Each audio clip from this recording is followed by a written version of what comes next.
Education ಸಿಸ್ಟಮ್ನ change ಮಾಡಬೇಕು. ಎಲ್ಲ ಇವತ್ತು ಫೆಬ್ರವರಿ 14 ಕಪಲ್ಸ್ನೆಲ್ಲ ಶೂಟ್ ಮಾಡಾಕಬೇಕು. ಗೌರ್ಮೆಂಟ್ ಕಾಲೇಜ್ಗಳು ಸ್ಕೂಲ್ಗಳೆಲ್ಲ ಮುಚ್ಚಾಗ್ತವೆ, ಬರೇ ಪ್ರೈವೇಟ್ ಕಾಲೇಜ್ಗಳೆಲ್ಲ ಜಾಸ್ತಿ ಆಗಿವೆ, ಅದನ್ನ ಓಪನ್ ಮಾಡಬೇಕು. ಹೇ ಗೈಸ್, ನಾನು ನಿಮ್ಮ ರೋಹನ್ ಕುಂದಾಪುರ್. ನಾನು ಇವತ್ತು ಹೊಸ ವಿಡಿಯೋ ಜೊತೆ ಬರ್ತಾ ಇದ್ದೀನಿ. ಇವತ್ತೊಂದು ಡಿಫ್ರೆಂಟ್ ಆಗಿರೋ ಕಂಟೆಂಟ್ ಜೊತೆ ಬರ್ತಾ ಇದ್ದೀನಿ. ಏನಂತಂದರೆ, ನಮ್ಮ ರಾಜ್ಯದಲ್ಲಿ ಹಾಗೆ ನಮ್ಮ ದೇಶದಲ್ಲಿ ಏನೇನು ಚೇಂಜಸ್ ಆಗಬೇಕು, ಹಾಗೆ ಯಾಕೆ ಅಂತ ನಮ್ಮ ಜನರ ಹತ್ರ ಕೇಳೋಣ. ಅವ್ರ ಉತ್ತರ ಹೇಗಿರುತ್ತೆ ಅಂತ ಕೇಳೋಣ, ಬನ್ನಿ.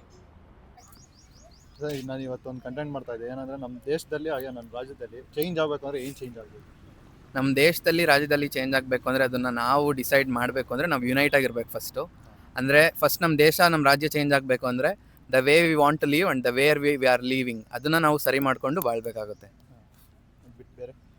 ಅದು ಬಿಟ್ಟು ಬೇರೆ everything should not be depended on others. Like politician ಸರಿ ಮಾಡಬೇಕು ಅದು ಮಾಡಬೇಕು ಅಂತಿಲ್ಲ. ಫಸ್ಟ್ ನಾವು ಒಂದು ರೈಟ್ ಸ್ಟೆಪ್ ತೊಗೊಂಡ್ರೆ ಆ ರೈಟ್ ಸ್ಟೆಪ್ ಅವ್ರು ರೆಕಗ್ನೈಸ್ ಮಾಡಿ ಮುಂದೆ ಇಂಪ್ಲಿಮೆಂಟ್ ಮಾಡ್ತಾರೆ. ನಾವೇ ತಪ್ಪುದಾರಿ ನಡೀತೀವಿ ಅಂತಂದರೆ ಅವ್ರು ಅಲ್ಲೇ ನಿಲ್ಲಿಸಿ ಅವ್ರು ಇನ್ನೂ ತಪ್ಪುದಾರಿಲಿ ನಡೀತಾರೆ. ಯಾ ಸೊ ಈ ರಾಜ್ಯದಲ್ಲಿ ಅಂದರೆ ಫಸ್ಟ್ ಫ್ರೀ ಬಸ್ ನಿಲ್ಲಿಸ್ಬೇಕು. ಫ್ರೀ ಬಸ್ ಹೌದು, ಇದು ಆಕ್ಚುಲಿ ಚೆನ್ನಾಗಿರೋದು. ಅದರಿಂದ ಹೆವಿ ಕಷ್ಟ ಆಗ್ತಿದೆ. ಗೌರ್ಮೆಂಟಿಗೆ ಲಾಸ್ ಆಗ್ತಿದೆ ಅದರಿಂದ. ಹೌದು, ಗೌರ್ಮೆಂಟಿಗೆ ಲಾಸ್ ಆಗ್ತಾಯಿದೆ. ಆಮೇಲೆ ಅದರಿಂದ ಪ್ರೈಸಸ್ ಇದು ಹೈ ಆಗ್ತಿದೆ. ಸೊ ಅದನ್ನು ನಿಲ್ಲಿಸ್ಬೇಕು. ಟ್ಯಾಕ್ಸ್ ಜಾಸ್ತಿ ಆಗ್ತಿದೆ. ಟ್ಯಾಕ್ಸ್ ಜಾಸ್ತಿ ಆಗ್ತಿದೆ.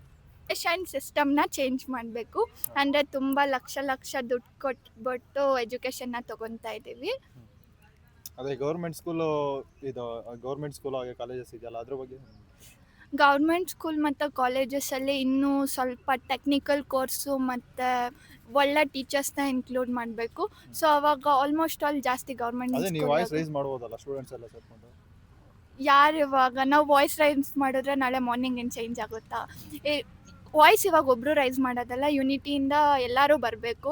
ಇವಾಗ every one are okay with like ಪ್ರೈವೇಟಲ್ಲೇ ಓದೋದಕ್ಕೆ ಬೇರೆಯವ್ರಿಗೆ ಇಷ್ಟ ಇರುತ್ತೆ, ಬಿಕಾಸ್ ಅದು ಪಾಶ್ನೆಸ್ ಆಗಿರ್ಬೋದು ಆ ಥರ.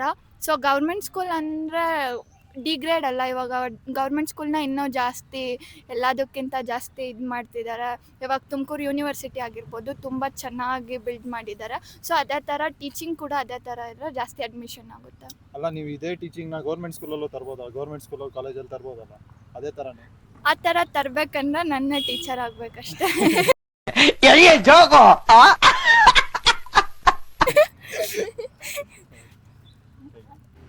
ಮುಂದೇನಿಲ್ಲ, ಇವ್ರು ಫ್ರೆಂಡ್ಸ್ ಹೇಳ್ದಂಗೆ ಇಂಪ್ಲಿಮೆಂಟ್ ಮಾಡಿದ್ರೆ ಸಾಕು. ಎಲ್ಲ ಹೇಳಿದ್ದಾರೆ, ಎಲ್ಲ ಪಾಯಿಂಟ್ಸ್. ಈ ಒಂದು ಅದ್ಭುತವಾದ ಕ್ಷಣಕ್ಕೆ ಭಾರತವೇ ಸಾಕ್ಷಿಯಾಗಿದೆ. ಫೆಬ್ರವರಿ 14 ಕಪಲ್ಸ್ನೆಲ್ಲ ಶೂಟ್ ಮಾಡಾಕಬೇಕು. ಇಂಥ ಜನ ಎಲ್ಲಿ ಸಿಗ್ತಾರೆ ನಿಮ್ಗೆ? ಹೊಡಿರಿ ಚಪ್ಪಾಳೆ, ಹೊಡಿರಿ.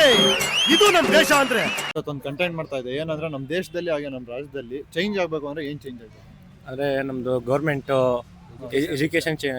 ಎಜುಕೇಷನ್ ಸಿಸ್ಟಮು ಚೇಂಜ್ ಮಾಡಬೇಕು. ಗೌರ್ಮೆಂಟ್ ಕಾಲೇಜ್ಗಳು ಸ್ಕೂಲ್ಗಳೆಲ್ಲ ಮುಚ್ಚಾಗ್ತವೆ, ಬರೇ ಪ್ರೈವೇಟ್ ಕಾಲೇಜ್ಗಳೆಲ್ಲ ಜಾಸ್ತಿ ಆಗಿವೆ, ಅದನ್ನ ಓಪನ್ ಮಾಡಬೇಕು. ಇವಾಗ ನಮ್ಮೂರ್ ಕಡೆ ಎಲ್ಲ ಹೆಂಗೈತೆ ಅಂದ್ರೆ 5 ಟೀಚರ್ಸ್ ಸರಿಯಾಗಿ ಪಾಠ ಮಾಡ್ತಾರೆ ಅವ್ರುನು, ಆದ್ರೆ ಅಲ್ಲಿಗೆ ಅಷ್ಟೊಂದು ಹುಡುಗರು ಸೇರಲ್ಲ, ಸ್ಕೂಲ್ ಇದ್ರೂನು ಹುಡುಗರು ಸೇರಲ್ಲ.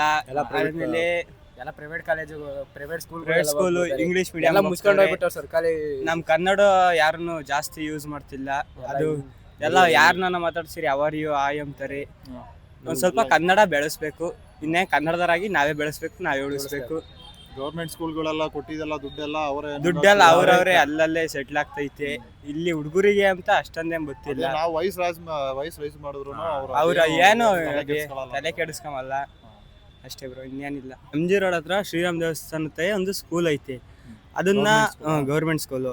ಅದನ್ನ ಅವರೇನೆ ಕಾಂಟ್ರಾಕ್ಟ್, ಅಂದ್ರೆ ನಮ್ಮಂಗೆ ಸ್ಟೂಡೆಂಟ್ ಇರ್ತಾರಲ್ಲ, ಅವರೇ ಕಾಂಟ್ರಾಕ್ಟ್ ತಗೊಂಡು ಮಾಡ್ತೀನಿ ಅಂತ ಕೇಳಿದ್ರು ಅವರು ಸರ್ಕಾರದವ್ರು ಒಪ್ಕೊಂತಿಲ್ಲ. ಅವರು ಸರ್ಕಾರದವ್ರು ಏನ್ ಮಾಡ್ಯವ್ರೆ, ಇಲ್ಲ ಆಗಲ್ಲ ನಾವು ಮಾಡಿಸ್ತೀವಿ ಹಂಗೆ ಅಂತ ಹೇಳಿದ್ರೆ ಅವರು ಮಾಡಿಸ್ತಿಲ್ಲ, ಇವರು ಮಾಡಿಸ್ತಿಲ್ಲ, ಯಾರು ಮಾಡಿಸ್ತಿಲ್ಲ. ಸುಮ್ಮನೆ ವೇಸ್ಟ್ ಆಯ್ತು. ಇವಾಗ ಅವರು ಮಾಡ್ದಂಗಲ್ಲ ನಾವು ಮಾಡ್ದಂಗಲ್ಲ, ಹಂಗಾಯ್ತು ಬ್ರೋ. ನೀವು ನಂಬ್ತಿರೋ ಬಿಡ್ತೀರೋ, ಬೆಳಗ್ಗೆ ಹೊತ್ತಿಲ್ಲಿ ಹುಡುಗರು ಪಾಪ ಅವ್ರು ಭಿಕ್ಷೆ ಬಿಡ್ತಿರ್ತಾರೆ, ಅವ್ರಿಗಾನ ಯೂಸ್ ಆಗುತ್ತೆ. ಇನ್ನು ಚಿಕ್ಕ ಮಕ್ಳು ಅವ್ರ ಪಾಪ ಅವ್ರನ್ನ ಒಂಚೂರು ಓದ್ಕೊಂತಾರೆ. ನಾವಂದ್ರೆ ಬಿಡಿ, ನಾವು ಹೆಂಗ ಇದು ಮಾಡ್ಕೊಂತೀವಿ, ಅವರು ಪಾಪ ಅವ್ರಿಗೂ ಬೇಕಲ್ಲ, ಅವ್ರಿಗೂ ಭವಿಷ್ಯ, ಅವರು ಒಂದು ಕಾಲ ಮೇಲೆ ನಿಂತ್ಕೊಬೇಕು ಅಂತ ನಮ್ಮದು ಅಷ್ಟೇ ಆಸೆ. ಏನಂದರೆ, ನಮ್ಮ ದೇಶದಲ್ಲಿ ಹಾಗೆ ನಮ್ಮ ರಾಜ್ಯದಲ್ಲಿ ಚೇಂಜ್ ಆಗಬೇಕು ಅಂದರೆ ಏನು ಚೇಂಜ್ ಆಗಬೇಕು? ಚೇಂಜ್ ಆಗೋದೆಲ್ಲ ಉಳಿಸ್ಕೊಂಡೋದ್ರೆ ಸಾಕಾಗಿದೆ. ಏನಂದರೆ, ನಮ್ಮಲ್ಲಿ ವ್ಯವಸಾಯ ಮೇನ್, ಭಾರತಕ್ಕೆ ಬೇಕಾಗಿರೋದು ವ್ಯವಸಾಯ. ಆಮೇಲೆ ವ್ಯವಸಾಯದಕ್ಕೆ ಬೆಳೆಗೆ ಏನು ಬೇಕು, ಆಮೇಲೆ ಬೆಳೆದು ಬಂದಿರೋ ಪ್ರಾಡಕ್ಟನ್ನು ನಾವು ಹೇಗೆ ಸೇಲಾಗಿ ಮಾಡಬೇಕು ಅಂದರೆ ಅದಕ್ಕೆ ಡಿಮ್ಯಾಂಡ್ ಕ್ರಿಯೇಟ್ ಮಾಡಬೇಕು. ಅವೆರಡೇ. ರೈತನ ಉಳಿಸ್ಬೇಕು, ರೈತರಲ್ಲಿರೋವಂಥ ಮೂಲಭೂತವಾಗಿ ಅವ್ರಿಗೆ ಏನು ಬೇಕು ಮೂಲಭೂತವಾಗಿ ಅವರಿಗೆ ನೀರು ಬೇಕು. ಭೂಮಿ ಇದೆ, ಒಳ್ಳೆ ಲ್ಯಾಂಡ್ ಇದೆ, ಆ ಲ್ಯಾಂಡಿಗೆ ಬೇಕಾಗಿರೋದು ನೀರಿನ ವ್ಯವಸ್ಥೆ ಮಾಡಿಕೊಡ್ಬೇಕು, ಮತ್ತು ಅದಕ್ಕೆ ಸೂಕ್ತವಾದ ಬೆಲೆ ಕೊಡಬೇಕು.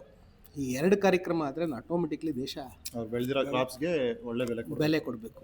ಈ 2 ಐಟಮ್ ನಮ್ಮ ಇಂಡಿಯಾದಲ್ಲಿ ಡೆವಲಪ್ ಆಗಿಬಿಡ್ತು ಅಂದರೆ ಮ್ಯಾಕ್ಸಿಮಮ್ ನಾವು ರೀಚ್ ಆಗ್ತೀವಿ. ಯಾಕೆಂದರೆ ನಮ್ಮದು 75% ಅಗ್ರಿಕಲ್ಚರ್ ಮೇಲೆ ಡಿಪೆಂಡ್ ಆಗಿದೆ, ಸಾಫ್ಟ್ವೇರ್ ಮೇಲೆ ಡಿಪೆಂಡ್ ಆಗಿದೆ, ಟೆಕ್ನಾಲಜಿ ಇದೆ, ಜಾಸ್ತಿ ಇಂಡಸ್ಟ್ರೀಸ್ ಇದೆ, ಎಲ್ಲ ಇದೆ. ಕರೆಕ್ಟು. ನಾವಿರೋದು 60 to 70% dependency till today. Previous ತೊಗೊಂಡ್ರು ಇವತ್ತವರೆಗೂ ನಮ್ಮ ದೇಶ ಯಾವಾಗಲೂ ಫಲವತ್ತಾಗಿರೋ ಭೂಮಿ.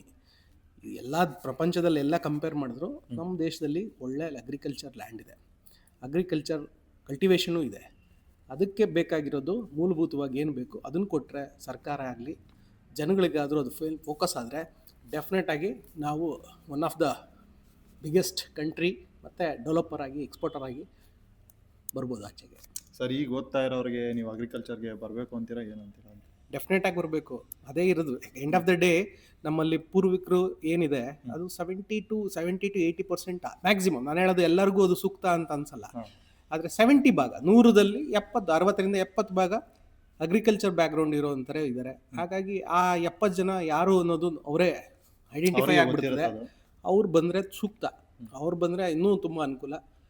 ರೈತಾಪಿ ಕುಟುಂಬದಿಂದ ಮ್ಯಾಕ್ಸಿಮಮ್ 70% ಅಂದರೆ ಗೊತ್ತಾಗ್ಬಿಡ್ತದೆ. 100 ಜನದಲ್ಲಿ 70 ಜನ ಅಂದ ತಕ್ಷಣ ಆಟೋಮೆಟಿಕ್ಕಾಗಿ ನಾವು 70 ಜನ ಫೋಕಸ್ ಆಗಬೇಕು, ಫುಲ್ ಫೋಕಸ್ ಆಗಬೇಕು. ಸ್ವಲ್ಪ ವೆಸ್ಟರ್ನೈಸ್ ಅನ್ನೋದು ಕಾನ್ಸೆಪ್ಟ್ ಮೇಲೆ ಎಲ್ಲೆಲ್ಲೋ ಹರಿದಾಡ್ತಾ ಇದೆ. ಸ್ವಲ್ಪ ಆಚೆಗೆ ಬಂದು ಅಗ್ರಿಕಲ್ಚರ್ ಮೇಲೆ ಫೋಕಸ್ ಆಗಿ, ಆಮೇಲೆ ಸೌಲಭ್ಯಗಳು ಅನ್ನೆಸೆಸರಿ ಸಿಗ್ತಾ ಇದೆ, ಅದು ಬಿಟ್ಟು ನಮಗೇನು ಬೇಕೋ ಅದ್ರ ಮೇಲೆ ಫೋಕಸ್ ಆದರೆ ಡೆಫಿನೆಟಾಗಿ ನಾವು ಗ್ರೋತ್ ಆಗ್ತೀವಿ. ನಮ್ಮ ದೇಶದಲ್ಲಿ ಹಾಗೆ ನಮ್ಮ ರಾಜ್ಯದಲ್ಲಿ ಚೇಂಜಸ್ ಆಗ್ಬೇಕಂದ್ರೆ ಏನು ಚೇಂಜಸ್ ಆಗಬೇಕು? ಗೌರ್ಮೆಂಟೇ ಚೇಂಜ್ ಆಗಬೇಕು. ಗೌರ್ಮೆಂಟೇ ಚೇಂಜ್ ಆಗಬೇಕು. ಯಾಕೆ?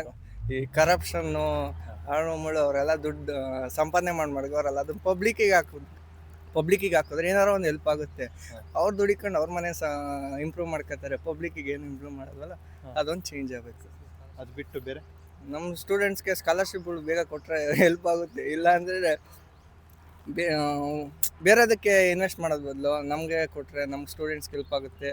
ಮತ್ತು ಪಬ್ಲಿಕ್ಕಿಗೆ ಏನಾರು ಒಂದು ಇಂಪ್ರೂವ್ಮೆಂಟ್ ಮಾಡಿದ್ರೆ ಗೌರ್ಮೆಂಟಿಂದ ಹೆಲ್ಪ್ ಆಗುತ್ತೆ. ಅವ್ರಿಗೆ ಫಂಡ್ ಬಂದಿರೋದಲ್ಲ ಅವರೇ ತಿಂತವ್ರೆ. ಅದರಲ್ಲಿ ಎಷ್ಟು ಅಂದರೆ 80% ಅವ್ರದ್ದಿಂತ 20% ನಮಗೆ ಕೊಡ್ತಾರೆ. ಇನ್ನೆಲ್ಲಿಂದ ಇಂಪ್ರೂವ್ಮೆಂಟ್ ಆಗುತ್ತೆ? ಬೇರೆ ದೇಶಕ್ಕೋಸ್ಕರ ನಮ್ಮ ದೇಶ ಇಂಪ್ರೂವ್ ಆಗಬೇಕು ಅನ್ನೋ ಡೆವಲಪಿಂಗ್ ಅಂತಾನೆ ಹೋಗ್ತಾ ಇದೀವಿ. ಡೆವಲಪ್ಡ್ ಆಗಿಲ್ಲ, ಇನ್ನೂ ಆಗಕ್ಕೆ ಎಷ್ಟೋ ವರ್ಷ ಬೇಕು. ನೀವೇನು ಹೇಳ್ತೀರಮ್ಮ? ಎಜುಕೇಷನ್ ಸಿಸ್ಟಮ್ ಚೇಂಜ್ ಮಾಡಿ ಒಂಚೂರು. ಎಜುಕೇಷನ್ ಸಿಸ್ಟಮ್ ಒಂಚೂರು ಪ್ರಾಕ್ಟಿಕಲ್ ಆಗಿ ಹೇಳ್ಕೊಡೋದು ಒಂಚೂರು ಕಲಿಸ್ಬೇಕು. ಪ್ರಾಕ್ಟಿಕಲ್ ಆಗಿ ಹೇಳ್ಕೊಡೋದು ಕಲಿಸ್ಬೇಕು. ಬರೇ ಥಿಯರಿ ಪಾರ್ಟ್ ಆಗುತ್ತೆ. ಡೈರೆಕ್ಟ್ ಪ್ರಾಕ್ಟಿಕಲ್ ಥರನೇ ಇಲ್ಲ. ಪ್ರಾಕ್ಟಿಕಲ್ ಥರ ಅಂದರೆ ಒಂಚೂರು ಏನಾದರೂ ಇನ್ನೂ ಚೇಂಜಸ್ ಬೇಕು, ಅದಕ್ಕಾದ್ರೂ ಚೇಂಜಸ್ ಬೇಕು.